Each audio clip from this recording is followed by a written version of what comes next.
Hey everybody, welcome back to Levy University. I'm your host, Saigan. Today we're going to be taking a look at the Second Thoughts data pack. Just came out like last week, I think. You should be able to find it in stores now.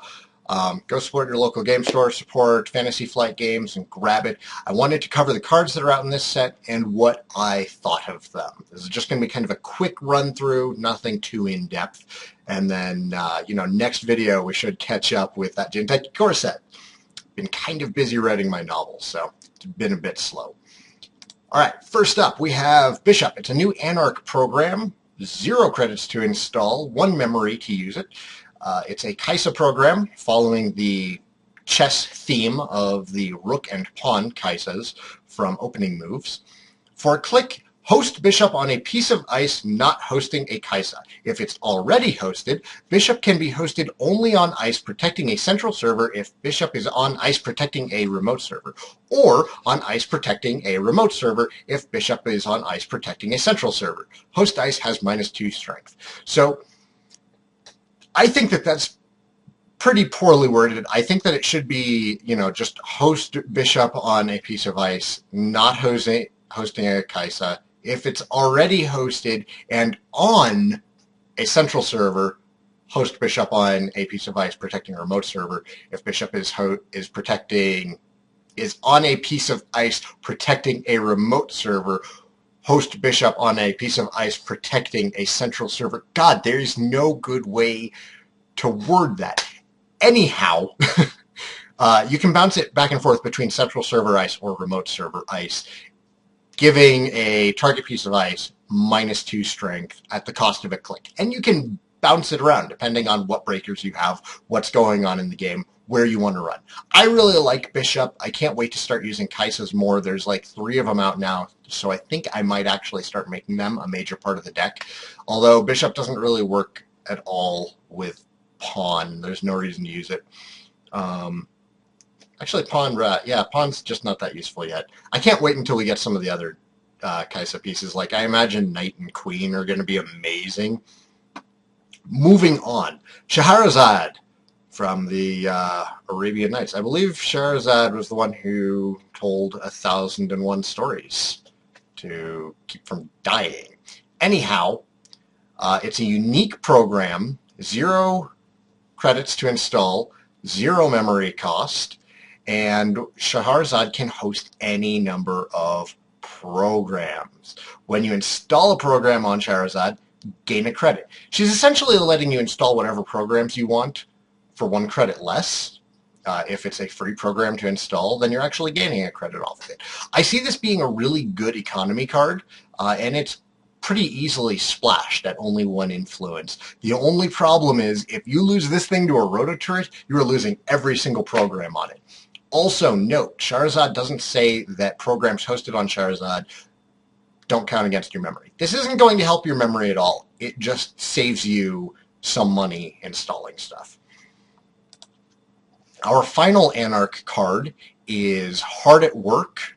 It's 2 influence points, 5 credits. It's a resource. When your turn begins, gain 2 credits and lose a click. So it's a wild side for money instead of cards. It's okay. I might run 1. It's kind of situational, and honestly, I feel that there might be better economy cards, but Anarch doesn't actually have too many, so you could save yourself splashing other cards in by using Hard at Work. We'll see what the metagame does with it. I'm sure each store is going to be different too. Personally, I'm probably not going to run Hard at Work, but I don't really run Wild Side either. Then again, I don't really play Anarch, so, that might have something to do with it. See, in Criminal, we got a new event, Recon. It's 1 credit to play it. It's 2 influence points. It's a run event. You make a run. You may jack out when you encounter the first piece of ice.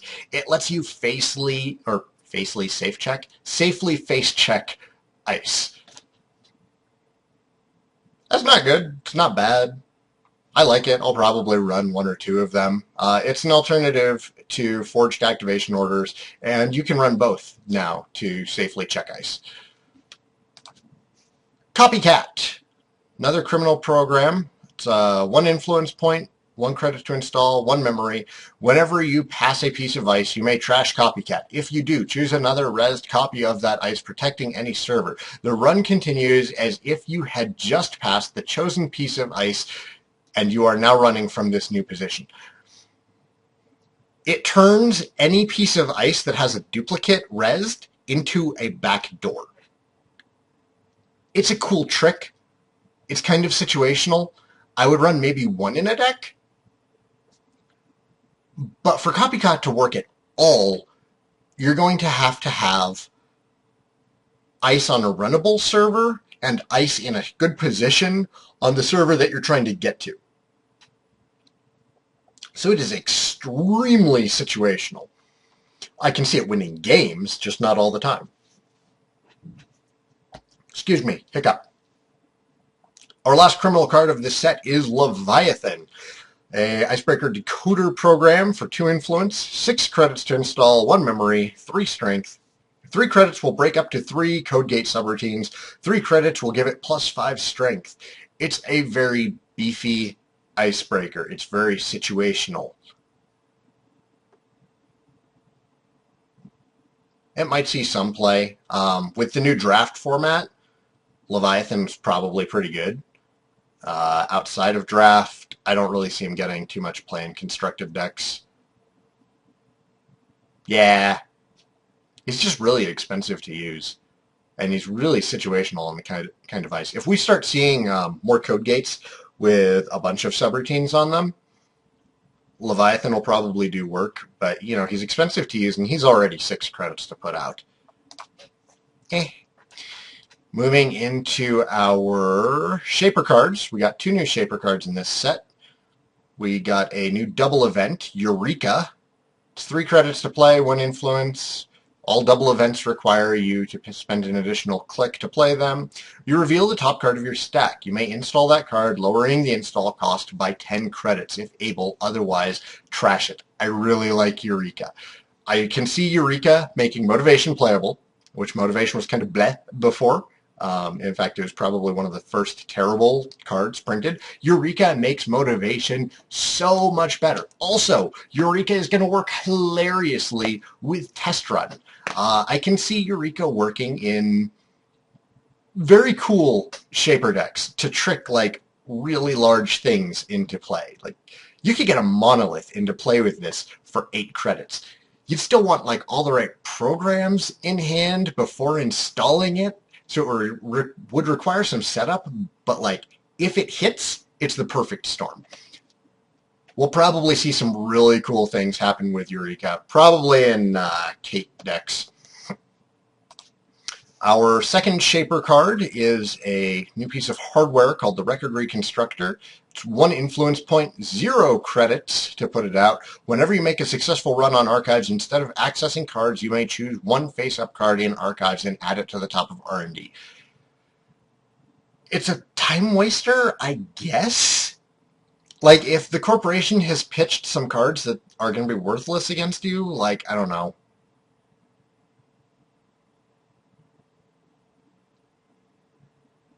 No, I can't think of anything off the top of my head. Nope. Nope, I got nothing. There's probably a use for Reconstructor. I can't think of an obvious one. There's that operation that gets rid of all virus counters. If they're playing against somebody who's not really running a lot of viruses, they're probably just going to pitch that card.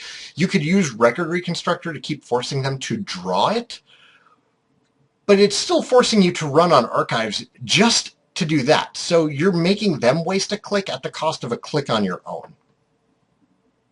It's not fantastic. If somebody disagrees, please let me know. Okay, and our last new runner card is Prepaid Voice Pad. It's a neutral piece of hardware for 2 credits. Gives you 1 reusable credit. You can use that credit to play events. I'll probably run 1 or 2 copies of Prepaid Voice Pad because I run a lot of events in my deck. But it's situational. It's not amazing. It's not an instant 3 of. But it has its place in certain decks. All right, on to corporations.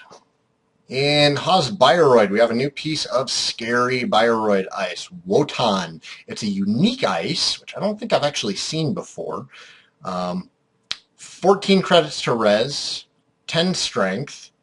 It's a barrier Bioroid Ice, so as Bioroid, there are lots of ways to cheap it into being activated within Haas Bioroid. Not easily splashed, it's 5 influence points. It has 4 subroutines on it. 1. End the run unless the runner spends 2 clicks. 2. End the run unless the runner pays 3 credits. 3. End the run unless the runner trashes 1 installed program. 4. End the run unless the runner takes 1 brain damage. Wow!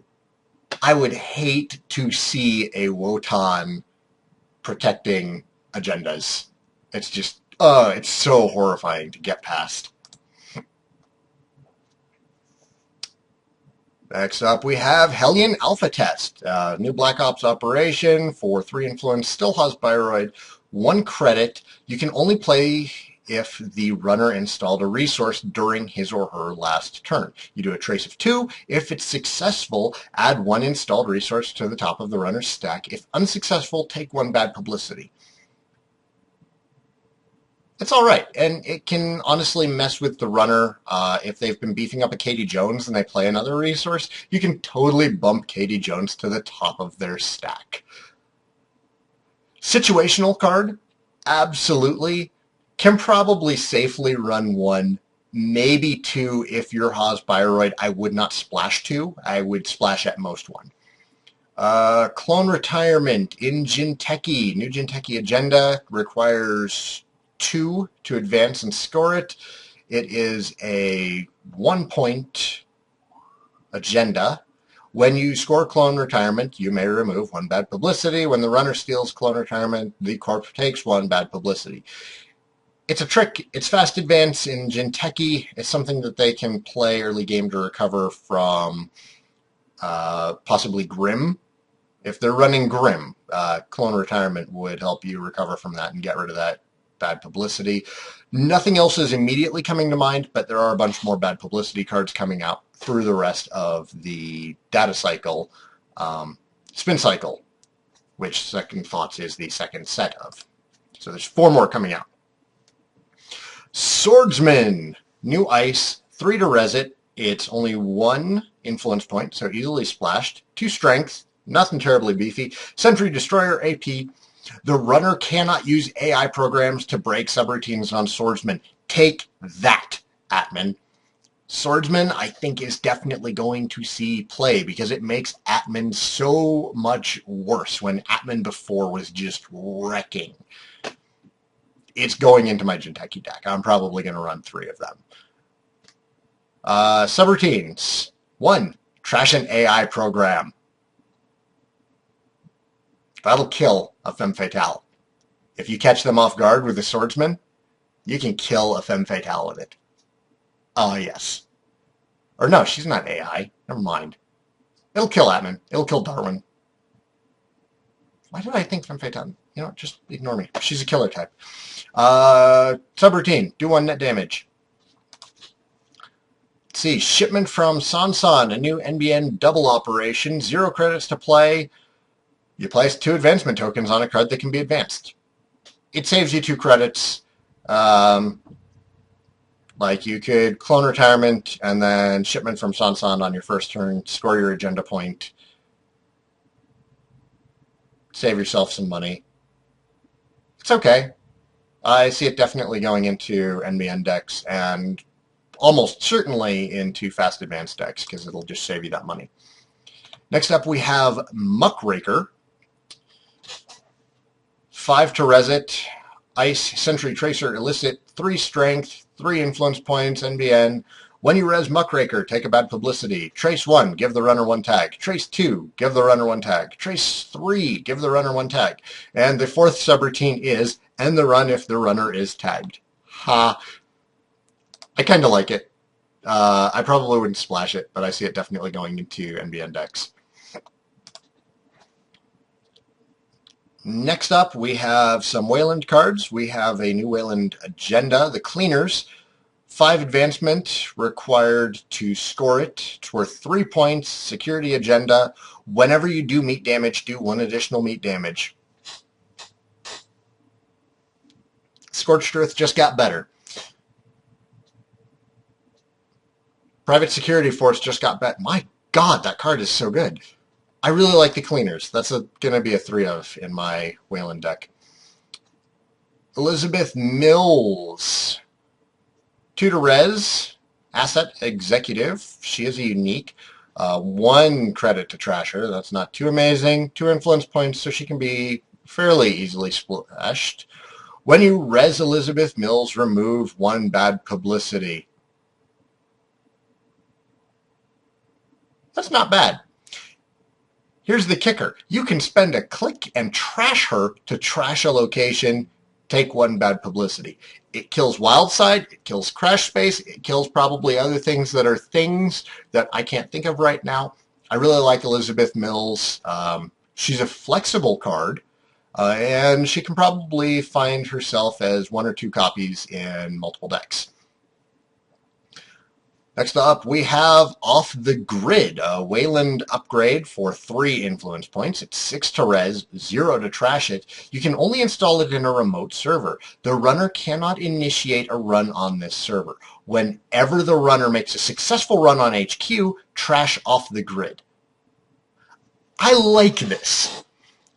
I think that this could really, really allow corporations to start running higher cost agendas. And with harder to score agendas, you can have less agendas in the deck, so the runner is less likely to hit 1 out of R&D. I think that Off the Grid is a really good step for the corporations to start playing actual defensive games instead of just trying to do fast advance or trying to get a Scorched Earth out. I like Off the Grid. I'm probably going to try and build around it. The 6 cost is a bit intimidating, but I think it could do things. I think it could definitely do things and be things. Into our neutral cards, we have Profiteering. Requires 3 to score it. It's worth 1 point. Agenda, when you score Profiteering, take up to 3 bad publicity, gain 5 credits for each bad publicity taken. That is 15 credits you can score right there if you don't care about bad publicity. I see that totally going into fast advanced decks, possibly into other decks as well, just because the money is so good. I like it. And our final card, we have Restructure, which is an operation for 10 credits. It's a transaction operation for those Wayland players that care, and it gives you 15 credits. So for a click, you can gain 5 if you already have 10. I like Restructure. I think it's a strong card. You need to already be playing a fairly economically strong deck to make Restructure work. I'll be running 3 in my Wayland deck because my Wayland deck usually has like 15 credits lying around anyways. And it might actually help me make room for some other things. So that's it. That is all the new cards in Second Thoughts. I do like the set. There's nothing in here in particular that's an instant 3 of. It's not like Opening Moves, where we got both Jackson Howard and Celebrity Gift.